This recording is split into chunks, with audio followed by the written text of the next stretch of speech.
బనకచెర్లపై AP సర్కార్ మొండిపట్టు వీడడం లేదు. తెలంగాణ సర్కారు ఎన్ని అభ్యంతరాలు తెలిపినా కేంద్రంపై తన పరపతి వాడుతోంది. బనకచెర్లపై ఇప్పటికే జీఆర్ఎంబీ, సిడబ్ల్యూసీ, పీపీఏ, ఈఏసీ అభ్యంతరాలు తెలిపాయి. ఎన్ని అభ్యంతరాలు వస్తున్నా బనకచెర్ల కోసం కేంద్ర జలశక్తి మంత్రిత్వ శాఖపై బాబు సర్కార్ ఒత్తిడి తెస్తోంది. ఎన్డీఏ సర్కారుకు టీడీపీ ఎంపీల బలం కీలకం కావడంతో ఏదోలా బనకచెర్లకు అనుమతి తెచ్చుకోవడానికి ప్రయత్నిస్తున్నారు ఏపీ సీఎం చంద్రబాబు. బనకచెర్లపై ఏపీ సర్కార్ మొండిపట్టు వీడడం లేదు. తెలంగాణ సర్కారు ఎన్ని అభ్యంతరాలు తెలిపినా కేంద్రంపై తన పరపతి వాడుతోంది. బనకచెర్లపై ఇప్పటికే జీఆర్ఎంబీ, సిడబ్ల్యూసీ, పీపీఏ, ఈఏసీ అభ్యంతరాలు తెలిపాయి. ఎన్ని అభ్యంతరాలు వస్తున్నా బనకచెర్ల కోసం కేంద్ర జలశక్తి మంత్రిత్వ శాఖపై బాబు సర్కార్ ఒత్తిడి తెస్తోంది. ఎన్డీఏ సర్కారుకు టీడీపీ ఎంపీల బలం కీలకం కావడంతో ఏదోలా బనకచెర్లకు అనుమతి తెచ్చుకోవడానికి ప్రయత్నిస్తున్నారు ఏపీ సీఎం చంద్రబాబు. రైట్గా డీటెయిల్స్ శ్రీశైలం అందిస్తారు. శ్రీశైలం, బనకచెర్లకు ఎలాంటి అనుమతి లేకున్నా ఏపీ ముందుకు వెళ్లే ప్రయత్నం చేయడంపై అప్డేట్స్ ఏంటి? ఏపీ ప్రభుత్వం బనకచెర్ల ప్రాజెక్టును టేకప్ చేసిన తర్వాత ఆ రాష్ట్రం ప్రతిపాదించిన ప్రతిపాదనలు ఈఏసీ ఎక్స్పర్ట్స్ కమిటీ ఇప్పటికే తిప్పి పంపింది. పర్యావరణ అనుమతులు కావాలంటే ఖచ్చితంగా మీరు సిడబ్ల్యూసీని సంప్రదించండి, దీని మీద అనేక వివాదాలు ఉన్నాయని, మాకు ఫిర్యాదులు ఉన్నాయని చెప్పి ఈఏసీ స్పష్టంగా చెప్పింది. దాంతోపాటు అంతర్రాష్ట్ర జల వివాదాలకు సంబంధించి దాన్ని పరిష్కరించుకోవాలి. అదేవిధంగా జీడబ్ల్యూడిటీ ఏదైతే ట్రిబ్యునల్ ఉందో దానికి సంబంధించిన అవార్డును కూడా ఇది ఉల్లంఘించేలా ఉందని చెప్పి ఇప్పటికే ఫిర్యాదు వచ్చింది. దాని మీద కూడా స్పష్టమైనటువంటి ఎన్ఓసి తీసుకోవాలి. అది కాకుండా ఈ ఏదైతే గోదావరి జలాలను మీరు వినియోగించాలని అనుకుంటున్నారో దానికి సంబంధించి మిగిలిన ఆ గోదావరి జలాలకు సంబంధించి ఇతర రాష్ట్రాల భాగస్వామ్యం ఏదుందో ఆ రాష్ట్రాలకు సంబంధించినటువంటి నిరభ్యంతర పత్రాలను కూడా తీసుకోవాల్సి ఉంటుంది. ఈ అంశాలన్నీ కూడా పూర్తి చేసిన తర్వాతనే మీరు మళ్ళీ ప్రతిపాదనలు పంపించాల్సి ఉంటుంది. దీనికోసం మీకు పర్యావరణ అనుమతులు కావాలంటే ఏదైతే వివాదాలున్నాయో వాటి కోసం మీరు సిడబ్ల్యూసీకి వెళ్ళాలని చెప్పి ఈఏసీ స్పష్టంగా చెప్పింది. అంటే మొదటగా ఏపీ ప్రభుత్వం ఇచ్చినటువంటి ప్రతిపాదనల ఆధారంగా ఈ ఎక్స్పర్ట్ అప్రైజల్ కమిటీ వివిధ రాష్ట్రాలకు ఏదైతే బనకచెర్లతో సంబంధం ఉందో దానికి సంబంధించినట్టు జీఆర్ఎంబీ కానీ, తెలంగాణ ప్రభుత్వానికి కానీ, అదేవిధంగా మిగిలిన ఈ ఏదైతే సంస్థ పీపీఏ కానీ వీళ్ళందరికీ కూడా ఒక లేఖ రాసింది. దీనికి సంబంధించి ఏపీ ప్రభుత్వం ఇచ్చినటువంటి అప్రైజల్ మీద మీరు ఏమంటారు, మీ అభిప్రాయాలు చెప్పాలని చెప్పి కూడా అడిగింది. అయితే అన్ని రాష్ట్రాలు తమ అభిప్రాయాన్ని పంపిన తర్వాత ఈఏసీ ఏదైతే ఏపీ ప్రభుత్వం ఇచ్చిందో దా ప్రతిపాదనను తిప్పి పంపింది. మీరు సిడబ్ల్యూసీకి వెళ్ళాలి అని స్పష్టంగా సూచించింది. మరోవైపు ఈ ఏదైతే ఈఏసీ చెప్పిన దాంట్లో ఇంకో ముఖ్యమైన అంశం ఏంటంటే గోదావరి ట్రిబ్యునల్ 1980 తీర్పును ఇది ఉల్లంఘించేలా ఉంది. బనకచెర్ల ప్రాజెక్ట్ అనేది ఒడిశా, ఛత్తీస్గఢ్కు సంబంధించి కూడా ముంపు ఉంది. వాటితో కూడా ఇటు ముంపు సమస్య ఉంది, న్యాయపరమైన చిక్కులు ఉన్నాయని అవి కూడా పరిష్కరించుకోవాలని చెప్పి స్పష్టంగా సూచింది. వీటన్నిటి కోసం సిడబ్ల్యూసీకి వెళ్ళాలని చెప్పింది. మరోవైపు పోలవరం ప్రాజెక్ట్ అథారిటీ కూడా ఇటీవలనే సిడబ్ల్యూసీకి ఒక లేఖ రాసింది.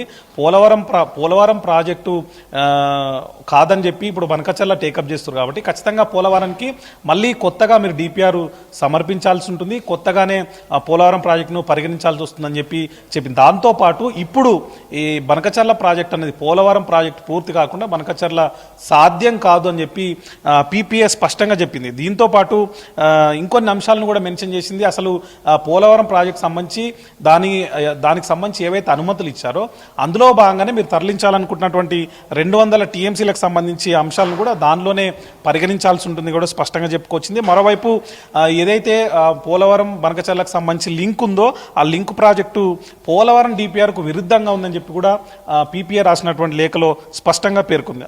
దాంతోపాటు పోలవరానికి కొత్త డిపిఆర్ ఇవ్వాలని చెప్తూనే మరోవైపు తాడిపూడి కెనాల్ ఏదైతే పోలవరం బనకచెర్ల లింక్లో భాగంగా బనకచెర్ల నీటిని తరలించేది ఉందో ఆ తాడిపూడి కెనాల్ను కూడా మనము పోలవరంలో భాగంగానే పరిగణించాల్సి ఉంటుందని చెప్పి ఇప్పటికే స్పష్టంగా పీపీఏ కూడా పేర్కొంది. ఇట్లా కేంద్ర ప్రభుత్వ సంబంధించినటువంటి సంస్థలన్నీ కూడా బనకచెర్ల ప్రాజెక్టు విరుద్ధమని చెప్తూ వచ్చింది. దాంతోపాటు ఇంకొక అంశం కూడా మనం చూడాలి. జీఆర్ఎంబీ బోర్డు కూడా సిడబ్ల్యూసీకి ఒక లేఖ రాసింది. ఏంటి అంటే అసలు ఏపీ ప్రభుత్వం చెబుతున్న అంశాలు ఏవైతే బనకచెర్ల ప్రాజెక్టు టేకప్ చేసింది అవి వరద జలాలా లేకపోతే మిగులు జలాలా, ఈ అంశం మీద స్పష్టత ఇవ్వట్లేదు అని చెప్పి సిడబ్ల్యూసికి గోదావరి బోర్డు కూడా లేఖ రాసింది. వీటికి సంబంధించి లెక్క తేల్చాలంటే అసలు గోదావరిలో ఎంత వరద వస్తుంది, అందులో మిగులు జలాలు ఎన్ని, వరద జలాలన్నీ అనే అంశాలకు సంబంధించి వాటి లెక్క తేల్చాలంటే ఖచ్చితంగా స్టడీ చేయించాల్సిన అవసరం ఉందని చెప్పింది. దాంతోపాటు ఏదైతే టీఏసీ అనుమతులకు బనకచర్ల ప్రాజెక్ట్ అనేది విరుద్ధంగా టేకప్ చేశారని, ఆ టెక్నికల్ అప్రైజల్ కమిటీకి విరుద్ధంగా ఉందని చెప్పి కూడా చెప్పుకొచ్చింది. దాంతోపాటు కేవలం పోలవరం ప్రాజెక్టుకు మాత్రమే టీఏసీ అనుమతులు ఉన్నాయి తప్ప పోలవరం బనకచర్లకు సంబంధించిన లింకుకు సంబంధించి ఎట్లాంటి అనుమతులు కూడా లేవని చెప్పి స్పష్టంగా జిఆర్ఎంబి సిడబ్ల్యూసికి రాసిన లేఖలో స్పష్టంగా పేర్కొంది. దీంతో పాటు గోదావరి పరివాహక ప్రాంతాల్లో ఉన్నటువంటి రాష్ట్రాల అనుమతులు కూడా ఒకవేళ బనకచర్ల ప్రాజెక్టు ముందుకు పోవాలంటే ఈ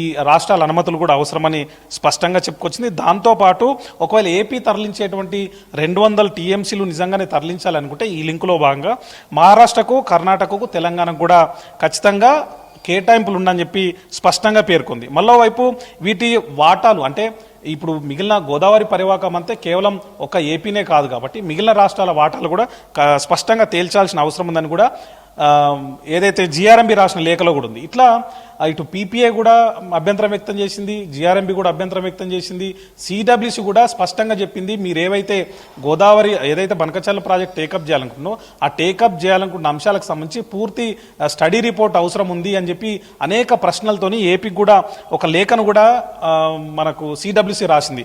ఆ ప్రశ్నల్లో చాలా వరకు కూడా ఏదైతే ప్రీ ఫీజిబిలిటీ రిపోర్ట్ ఉందో ఆ రిపోర్ట్లో మీరు మెన్షన్ చేసిన అంశాల ప్రకారం ఇంద్రావతి, శబరి, దిగువ గోదావరి సబ్ బేసిన్లో ఉన్నటువంటి నీటి లభ్యతను కూడా లెక్కగట్టారు. ఈ సబ్ బేసిన్ల మొత్తం ఒకవేళ లెక్కలోకి తీసుకుంటే కనుక మిగులు లేదు అనేటువంటి అంశం అక్కడే స్పష్టంగా చెప్తుంది. ఈ లెక్కలు చూస్తున్నప్పుడు మీకు అందులోనే మిగులు లేదని చెప్పినప్పుడు అవి మిగులు జలాలు ఏ విధంగా అవుతాయని చెప్పి కూడా సిడబ్ల్యూసి ఏపీని ప్రశ్నించింది. దాంతోపాటు బేసిన్లో ఉన్నటువంటి వినియోగం ఎంత, ఉన్నటువంటి అవసరాలు ఎంత ఉన్నది అంటే అందుబాటులో ఉన్నది ఎంత, ఈ అంశాలు కూడా లెక్క తేల్చాల్సినటువంటి అవసరం ఉంది. అవేవీ లేకుండానే మీరు ఫ్రీ ఫీజిబిలిటీ రిపోర్టు సబ్మిట్ చేశారు. దాని మీద కూడా అభ్యంతరాలున్నాయి, అనుమానాలు కూడా సిడబ్ల్యూసి పేర్కొంది. దీంతోపాటు ఏవైతే వివిధ గోదావరి బనకచర్లకు సంబంధించి ఈఏసీ ఏవైతే అంశాలను పేర్కొందో వాటిని కూడా మీరు ఖచ్చితంగా పరిగణలోకి తీసుకోవాలి. ఆ అంశాలన్నింటి మీద కూడా క్లారిటీ తీసుకోవాలి. వాటి గురించి ఏదైతే గోదావరి పరివాహక ప్రాంత రాష్ట్రాలు ఉన్నాయో ఆ రాష్ట్రాలకు సంబంధించినటువంటి అన్నిటి నుంచి కూడా ఎన్ఓసి అవసరం ఉంటుందని కూడా చెప్పుకొచ్చింది. ఈ విధంగా అటు సిడబ్ల్యూసి నుంచి మొదలు పెడితే పీపీఏ, జిఆర్ఎంబి, అదేవిధంగా ఎక్స్పర్ట్ అప్రైజల్ కమిటీ ఏదైతే పర్యావరణ అనుమతులకు సంబంధించి భేటీ అయిందో ఇటీవల ఆ కమిటీ కూడా స్పష్టంగా చెప్పుకొచ్చింది బనకచర్ల ప్రాజెక్టు అసలు ఇప్పుడు సాధ్యం కాదని చెప్పి పీపీఏ చెప్తోంది. అసలు వరద జలాల మిగులు జలాల్లో ఏపీ క్లారిటీ ఇవ్వట్లేదని చెప్పి జిఆర్ఎంబి అంటుంది. సిడబ్ల్యూసి కూడా అసలు అక్కడ మిగులుందా లేదా అనే అంశం మీద మీకు స్పష్టత లేకుండా ఏ విధంగా మీరు ప్రీ ఫీజిబిలిటీ రిపోర్ట్ సబ్మిట్ చేశారని చెప్పి కూడా క్వశ్చన్ చేసింది. ఈ విధంగా కేంద్ర ప్రభుత్వ సంస్థలన్నీ కూడా ఈ బనకచర్ల ప్రాజెక్టును అభ్యంతరం వ్యక్తం చేస్తున్నా, వ్యతిరేకిస్తున్నప్పటికీ కూడా మళ్ళీ ఏపీ కేంద్రం దగ్గర తమకున్నటువంటి లాబోయింగ్తోని రెండు రాష్ట్రాల సీఎంలో కూడా ఇదే అంశాన్ని మెన్షన్ చేసుకొచ్చింది. బనకచర్ల ప్రాజెక్టు మీదనే చర్చించేందుకు ఎజెండాను సమర్పించింది. కానీ ఏపీ సబ్మిట్ చేసినటువంటి ఎజెండాకు వ్యతిరేకంగా తెలంగాణ కూడా ఒక లేఖ రాసింది. కేవలం సింగిల్ ఎజెండాతో వెళ్తే మాత్రం తమకు అభ్యంతరాలని, దాని మీద చర్చించేందుకు మాత్రం అసలు చర్చే అవసరం అని చెప్పి తెలంగాణ ప్రభుత్వం స్పష్టంగా చెప్పుకొచ్చింది.